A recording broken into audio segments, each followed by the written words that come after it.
data structure and algorithms, important concepts. Now, first of all, I will give you some introduction. DSA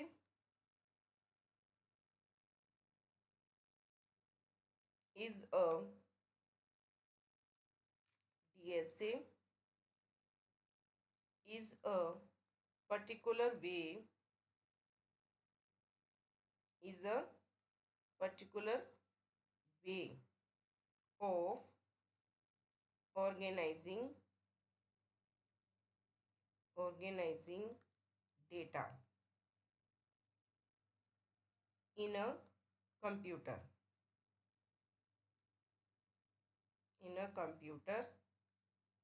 example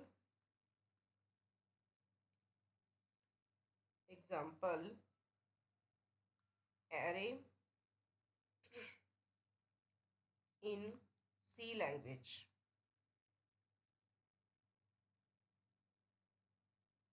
ठीक है, DSA क्या है? एक ऐसा particular way है ऑर्गेनाइज करने का कंप्यूटर के अंदर डेटा को। और उसकी एग्जांपल क्या है? जैसे सी लैंग्वेज में एरे होता है, एरे के अंदर हम क्या करते हैं? ऑर्गेनाइज करते हैं नंबर ऑफ डेटा को। ठीक है, वैसे और इसके मेजर जो ऑपरेशंस हैं, it's major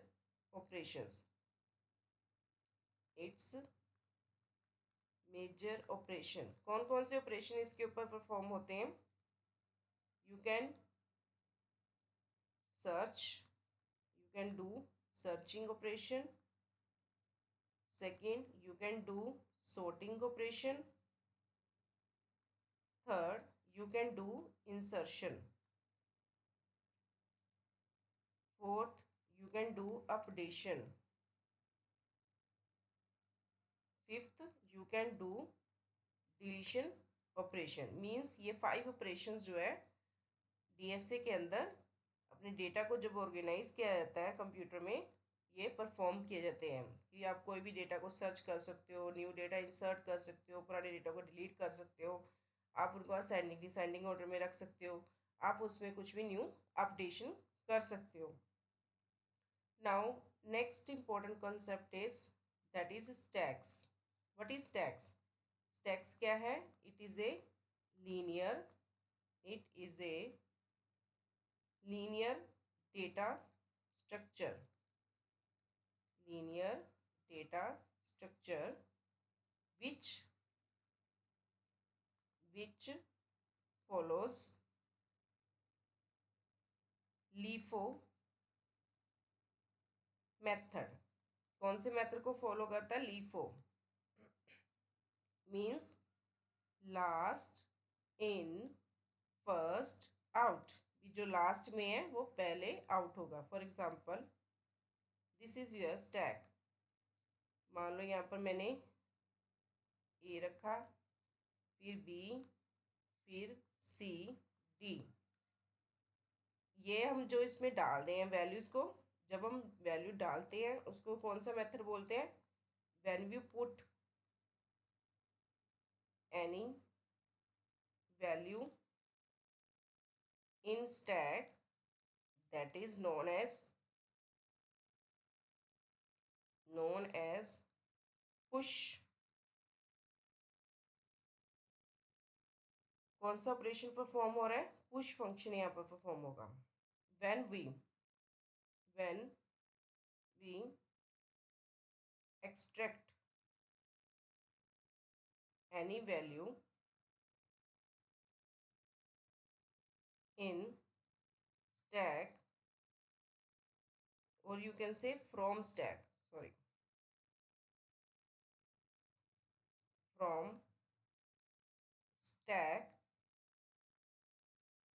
that is known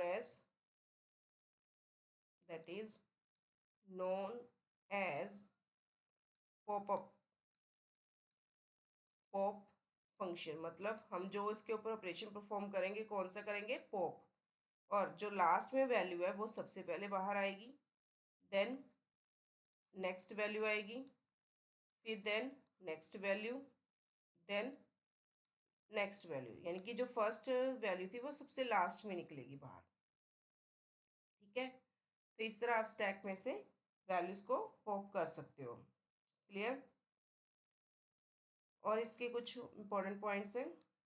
जो स्टैक है उसमें ओनली वन एंड होता है, ठीक है। सेकेंड, जो एलिमेंट्स हैं वो elements added on the top of stack and deleted only from top. Okay, that is its insertion and deletion. Insertions and deletion can be done from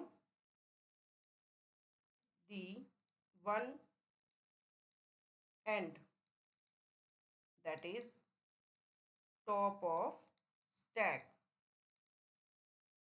Now next,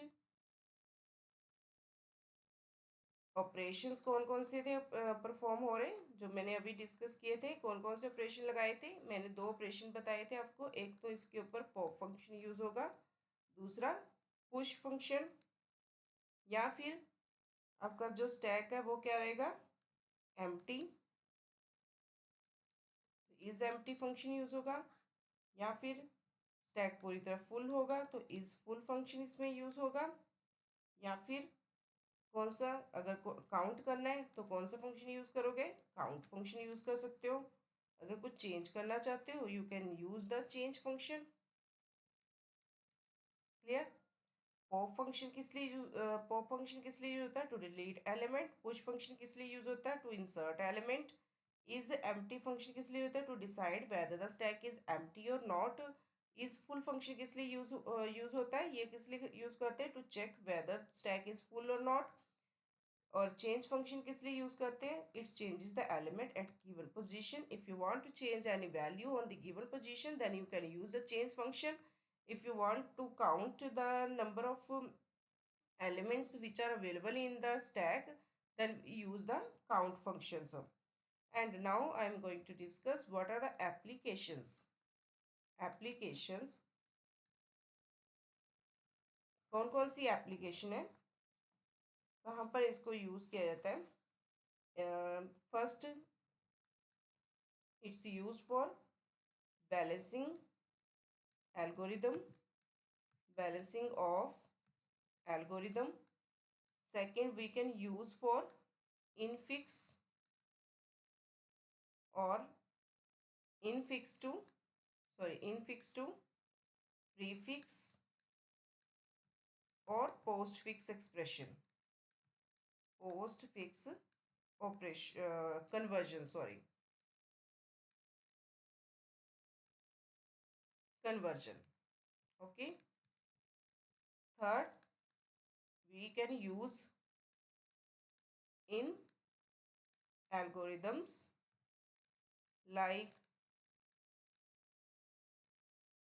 like tower of annoying,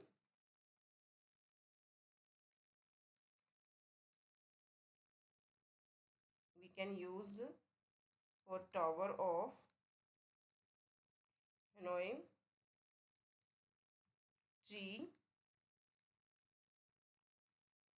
traversals,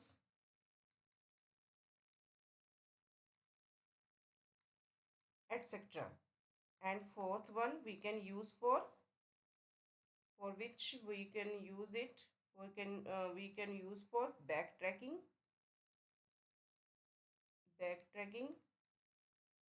ठीक है। ये 4 applications है जिनमें हम क्या use कर रहे हैं,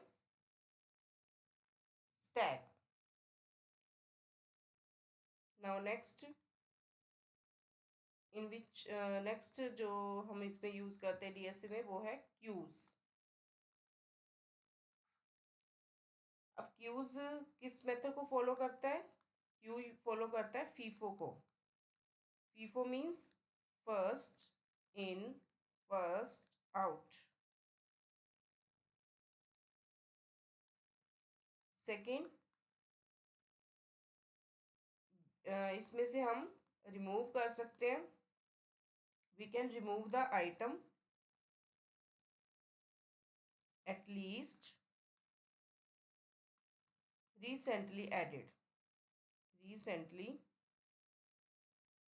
added। और इसमें हमारे पास टू एंड होते हैं, जो फ्रंट है उसको ये सॉरी, एक हमारे पास रियर होता है एंड, और दूसरा एंड क्या होता है, फ्रंट एंड। ओके, और एक साइड से आप क्या करोगे, इंसर्ट करोगे,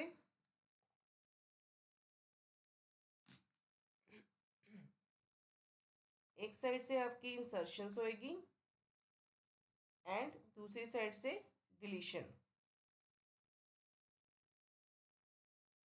So we can say insertion deletion from different ends।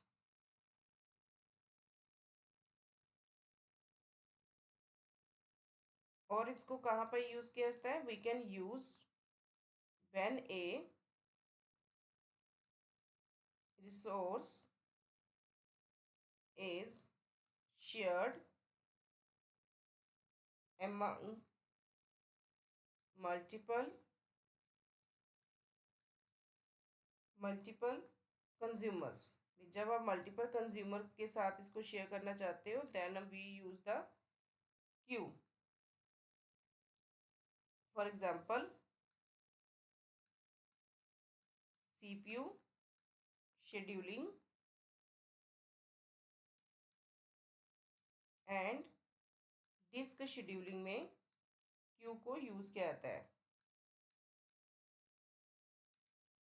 Disk scheduling, Q जो है ओपन है बोथ साइड बोथ एंड से। वन एंड हमेशा यूज किया जाता है डेटा को इंसर्ट करने के लिए, और अदर एंड यूज किया जाता है डेटा को रिमूव करने के लिए। But it can not implement using array. क्या नहीं इम्प्लीमेंट कर सकते इसमें, एरे।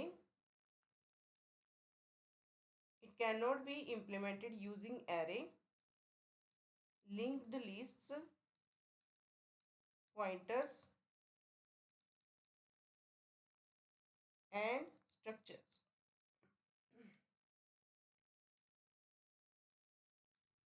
ऑपरेशंस कौन से इसमें परफॉर्म होते हैं, कौन कौन से ऑपरेशन इस पर लगेंगे।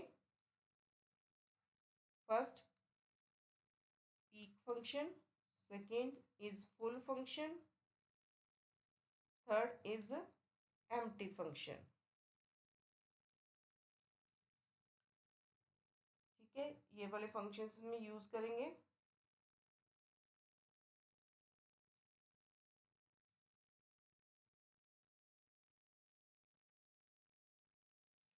क्यू डेटा स्ट्रक्चर जो है हमेशा किसके लिए जरूरी होता है, फॉर ब्रेथ फर्स्ट सर्च ट्रांवर्सल के लिए इन ए ग्राफ। और स्टैक में कौन सा यूज होता है, depth first search, depth first traversal in stack. Circular queue जो है, जो इसमें सर्कुलर क्यू होगी उसको हम और क्या कहते हैं, ring Q, sorry ring buffer बोलते हैं।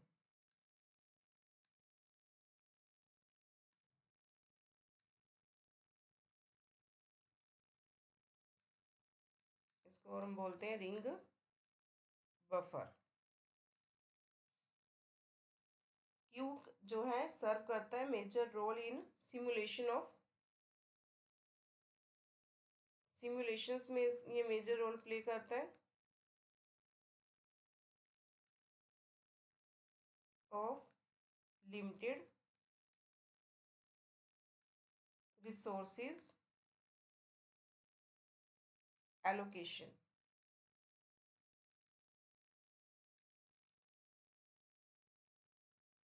और इसकी जो टाइम कम्प्लेक्सिटी है, क्यू की time complexity that is equal to O big O notation of n. और